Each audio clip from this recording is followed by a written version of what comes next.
बाहर तो बारिश हो रही है। इतनी तेज बारिश में मैं अनाज लेने कैसे जाऊं? लेकिन मुझे अनाज लेने तो जाना ही पड़ेगा। मेरे बच्चे कल से भूखे हैं। बच्चों सुनो, मैं अनाज लाने जा रही हूँ। अपने बच्चों के लिए टुनटुनी चिड़िया तेज बारिश में भी अनाज लेने के लिए चली जाती है। बारिश बढ़ती ही जा रही थी। बारिश की वजह से टुनटुनी उड़ भी नहीं पा रही थी। थोड़ा दूर जाते ही उसे कुछ अनाज दिखाई देता है। वो अनाज लेने के लिए वहां पर चली जाती है। तभी हवाओं की वजह से एक पेड़ की डाली टुनटुनी चिड़िया पर गिर जाती है और उसके सर पर चोट आ जाती है। कालू कौवा पेड़ पर सो रहा था। उस आवाज की वजह से वो उठ गया। अरे वाह, इस चिड़िया का शिकार करके मैं मेरे मालिक को दूंगा। मेरे मालिक तो खुश ही हो जाएंगे। ऐसा सोचकर कालू कौवा टुनटुनी चिड़िया की तरफ बढ़ता है। तभी टुनटुनी उसे देख लेती है और अपनी जान बचाकर भागने लगती है। अरे कहाँ भागी जा रही है? हुक! इतने दिन बाद तो मुझे शिकार मिला है। टुनटुनी जैसे तैसे उड़ते हुए अपने घर आ गई। माँ, आप इतनी घबराए हुए क्यों हो और ये चोट कैसे आई? कुछ नहीं, मेरे बच्चों, अनाज लाते समय मेरे ऊपर एक पेड़ की डाली गिर गई और उसी समय वो कालू कौवा मेरे पीछे पड़ गया।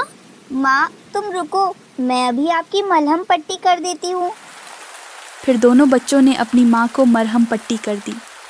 माँ, अब आप आराम कीजिए। अरे माँ, आप उठ क्यों गई? अभी आपकी चोट ठीक नहीं हुई है, आप आराम करिए। नहीं मेरे बच्चों, अगर मैं अनाज लेने के लिए नहीं गई तो हम सबको भूखा ही रहना पड़ेगा। लेकिन आप इस हालत में कैसे जाएंगी? कोई बात नहीं बच्चों, मैं अनाज लेकर बस अभी आई। लेकिन हमें अभी भूख नहीं लगी है माँ। जब हमें भूख लगेगी तब आप जाकर ले आना। अच्छा ठीक है। सुनो सुनहरी, आज हम माँ को बिना बताए ही अनाज लाने के लिए चले जाते हैं। लेकिन अगर माँ को पता चल गया तो वो हमसे नाराज हो जाएंगी। अरे माँ को कुछ पता नहीं चलेगा। माँ के उठने से पहले ही हम अनाज लेकर आ भी जाएंगे। ठीक है पिंकी दीदी, जैसा आप कहें। फिर दोनों बच्चे चुपचाप घर से बाहर निकल जाते हैं। सुनो सुनहरी, हमें माँ के उठने से पहले ही घर वापस जाना होगा, इसलिए हमें अनाज भी जल्दी जल्दी से ढूंढना होगा। चील पेड़ पर छुपकर बैठा था। वो दोनों की बात सुन लेता है। अच्छा, तो ये बात है। आज तो इन्हीं बच्चों की दावत उड़ाऊंगा। चील चील चील, पिंकी दीदी, ये तो चील है। अरे अरे, डरो नहीं, मैं तुम्हें खाने नहीं आया हूँ, बल्कि मैं तो तुम्हारी मदद करने आया हूँ। आओ आओ आओ, यहाँ पर बैठो। अरे मुझे पता है कि तुम दोनों अनाज ढूंढ रहे हो और मैं तुम्हें एक ऐसी जगह पर ले जा सकता हूँ जहाँ पर इतना अनाज है कि तुम्हारे 2-4 महीने तो आराम से ही निकल जाएंगे। क्या कहा तुमने? अनाज? कहाँ पर है अनाज? नहीं सुनहरी, हमें इस चील पर विश्वास नहीं करना चाहिए। चलो हम दूसरी जगह से अनाज लेकर आते हैं। ठीक है, मुझे क्या, मैं तो तुम्हारी मदद कर रहा था। लेकिन मुझे तो ये चील अंकल अच्छे लग रहे हैं। ये चाहते तो हमें खा भी सकते थे, लेकिन इन्होंने ऐसा कुछ नहीं किया। ये बेचारे तो हमारी मदद करना चाहते हैं और वैसे भी माँ के उठने से पहले हमें घर वापस जाना है। अब हम कहाँ पर ढूंढेंगे? चलो ना, हम इनके साथ चलते हैं। वाह, तुम तो बड़े ही होशियार हो। अगर आप सच में हमारी मदद करना चाहते हैं तो चलो। ये हुई ना बात, चलो मेरे पीछे। चील ने बच्चों को अपनी मीठी मीठी बातों में फंसा लिया और अपनी गुफा की तरफ ले जाने लगा। ये बेवकूफ बच्चे तो मेरे जाल में आसानी से फंस गए। अब इन्हें मेरी गुफा में ले जाके आराम से खाऊंगा। लगता है बहुत देर हो गई। मुझे अभी अनाज लाने के लिए भी जाना है। बच्चों को भूख लगी होगी, पर ये बच्चे कहीं दिखाई नहीं दे रहे। पिंकी सुनहरी, कहाँ गए तुम दोनों? अरे ये बच्चे कहाँ चले गए? हे ऊपर वाले, कहीं उस कालू कौवे ने तो मेरे बच्चों को नहीं उठाया। मुझे जाकर देखना होगा। अरे कालू, सुन, अगर तूने मुझे आज खाने लायक कोई शिकार नहीं दिया तो मैं आज तुझे ही खा जाऊंगा, और वो भी नमक मिर्च के साथ। अरे नहीं नहीं मालिक, उसकी नौबत नहीं आने दूंगा मैं। ये तुम हमें कहाँ लेकर आए हो? यहाँ तो मुझे कहीं अनाज नहीं दिखाई दे रहा। चील जोर जोर से हंसने लगता है। कैसा अनाज और कौन सा अनाज? बेवकूफ बच्चे, अब मैं तुम्हें ही अपना अनाज बनाऊंगा। अरे ये तुम क्या कह रहे हो? तुमने तो कहा था कि हमें अनाज वाली जगह पर लेकर जाओगे। मैंने तुम्हें अपने जाल में फंसा लिया है और अब मैं तुम्हें खाने वाला हूँ। पिंकी चिड़िया ने बड़े ही चालाकी से जवाब दिया। मुझे लगा कि तुम बड़े ही होशियार हो, लेकिन तुम तो बड़े ही बुद्धू निकले। क्या कह रही है नन्ही चिड़िया? तेरी अकल तो ठिकाने पर है ना? और नहीं तो क्या, इतनी सारी मेहनत कर करके तुमने पकड़ा भी तो क्या। हम दोनों बेचारे छोटे छोटे बच्चों को खाकर ना ही तुम्हारा पेट भरेगा और ना ही तुम्हारा मन। वैसे ये बात तो पते की कर रही है, इन दोनों को खाके तो मेरा पेट नहीं भरेगा। हाँ, तुम बात तो सही कह रही हो, लेकिन मैं खाऊंगा क्या? उसकी चिंता तुम मत करो, बस तुम हमें कुछ देर के लिए छोड़ दो। हम अभी जाकर तुम्हारे लिए एक बड़ा सा शिकार लेकर आएंगे, फिर तुम उसे पेट भर कर खाना। ठीक है, लेकिन मेरी एक शर्त है, तुम दोनों में से एक को ही मैं जाने दूंगा, और अगर मुझे शिकार नहीं मिला तो याद रखना, तुम्हें मारने में मुझे 1 सेकंड का भी वक्त नहीं लगेगा। ठीक है, उसे मारने की जिम्मेदारी तुम्हारी। फिर पिंकी चिड़िया शिकार ढूंढने के लिए निकल गईं। अरे वाह, आज शिकार तो खुद ही मेरे पास आ गया। मेरे बच्चे कहाँ पर हैं? अरे कौन से बच्चे? तेरी सटक तो नहीं गई? ये लीजिए मालिक, मैं आपके लिए एक शिकार लेकर आया हूँ। तभी वहां पर पिंकी चिड़िया भी आ जाती है। अरे वाह, ऊपर वाला देता है तो छप्पड़ फाड़ के देता है। पिंकी बेटा, तुम यहाँ हो? माँ, तुम यहाँ क्या कर रही हो? मेरी बच्ची, तुम कहाँ चली गई थी? तुम्हारी बहन कहाँ है? मालिक, आप इस चिड़िया को खा लीजिए और मुझे वो बच्चा दे दीजिए। अच्छा ठीक है कलुए, तू भी क्या याद रखेगा मुझे? जैसे ही गिद्ध टुनटुनी को खाने ही वाला था, तभी पिंकी चिड़िया बोली।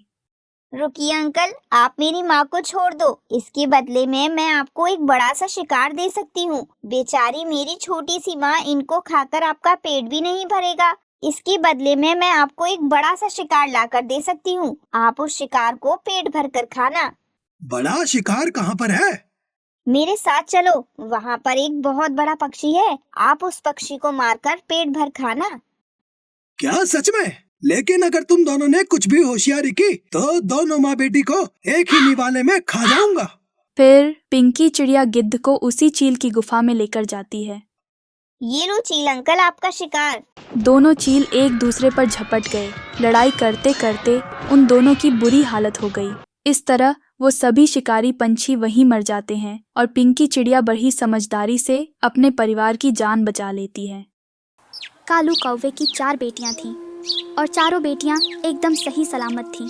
लेकिन जब भी कालू के घर में कोई बेटा जन्म लेता तो वो कुछ ही समय बाद मर जाता। इस बात का कालू कौवे को बहुत दुख होता। टुनटुनी जी, आपको क्या लगता है इस अंडे से बेटा होगा या बेटी?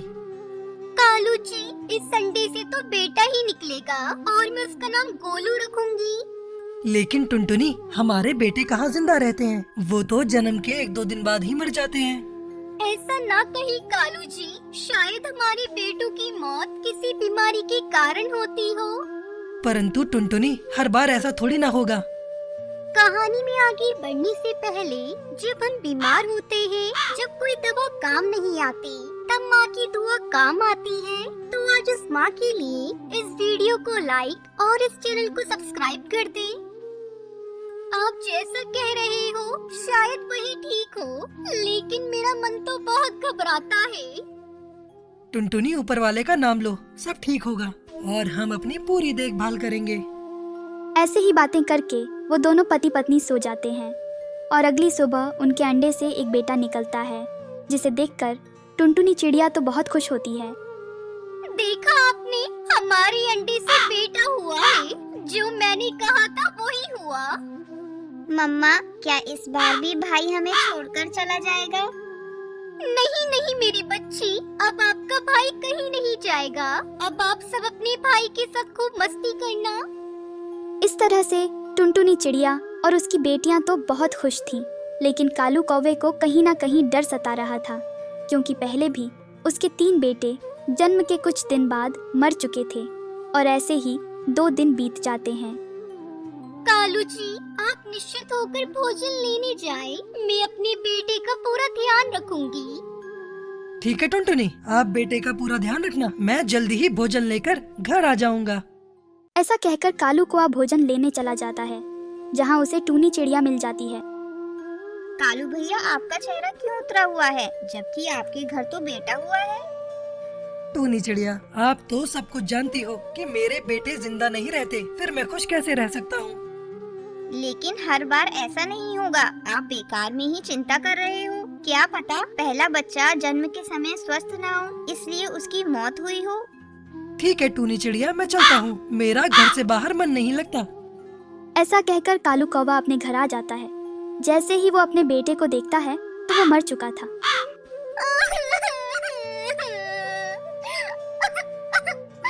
कालू जी, हमारा गोलू भी बाकियों की तरह चला गया। हमारे गोलू को क्या हुआ था? बुखार, बस थोड़ा सा बुखार आया था। जब तक मैं डॉक्टर के पास ले जाती, तब तक तो ये मर गया। इस तरह से कालू का परिवार फिर से दुखों में भर जाता है और कालू कौवा तो इस गम को भूल ही नहीं पाता। एक दिन कालू कौवे का दोस्त बंटी उसे एक पेड़ पर मिलता है। कालू भैया, आपने क्या हालत बना ली है। अपने ऊपर थोड़ा सा भी ध्यान नहीं देते। तू कितना दुबला हो गया है, अपने ऊपर थोड़ा सा तो ध्यान दे। दोस्त, मैं क्या करूं? अपने बेटे का गम मैं भुला नहीं पाता। बस दिन रात उसी की यादों में खोया रहता हूँ। ये ले दोस्त, ये दारू पी जो सारा गम भुला देती है। तू भी इसे पीना शुरू कर दे, फिर सारे गम भूल जाएगा। क्या तुम सच कहते हो? हाँ बिल्कुल, इस दारू को पीने के बाद तेरा सारा दुख कम हो जाएगा। इसका एक घूंट पीने से तेरे सारे बड़े गमों को भुला देगी। यह सुनकर कालू कौवा थोड़ी सी दारू पी लेता है। उसे दारू कड़वी लगती है। छी, ये कितनी बेकार है और इसका स्वाद भी कड़वा है। कालू, तूने पहली बार पी है, वरना स्वाद तो बहुत अच्छा है। मैं तो रोज पीता हूँ। ठीक है, अब मैं अपने घर जाता हूँ। कल फिर से आऊँगा। ऐसा कहकर कालू कौवा वहाँ से चला जाता है। अरे कालू जी, आप इतनी देर तक कहाँ थे? टुनटुनी, मैं अपने दोस्त के घर गया था। क्या कालू जी, आपने शराब पी रखी है? आपके मुंह से तो बदबू आ रही है। नहीं नहीं टुनटुनी, मैंने शराब नहीं पी। ऐसा कहकर कालू कौवा अपने घोंसले में गिर जाता है और सो जाता है। आज से पहले तो कालू जी ने कभी शराब से हाथ नहीं लगाया। पता नहीं आज कैसे शराब पी ली। ऐसा सोचकर टुनटुनी चिड़िया भी सो जाती है और दूसरे रोज कालू कौवा फिर से अपने दोस्त बंटी कबूतर के घर जाता है और शराब पीता है। अरे दोस्त, तूने तो इस शराब से मेरा गम ही भुला दिया। अब रात को बहुत अच्छी नींद आती है। अब मैं रोज तेरे पास शराब पीने आया करूँगा। तभी ये सब बातें टूनी चिड़िया सुन लेती है और वह जल्दी से टुनटुनी के पास जाती है।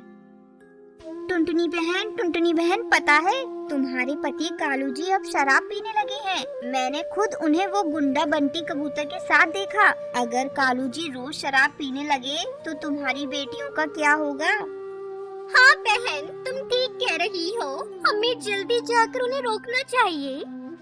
फिर टुनटुनी चिड़िया टूनी चिड़िया के साथ बंटी कबूतर के घर जाती है और वहाँ कालू शराब पीकर बेहोश पड़ा हुआ था।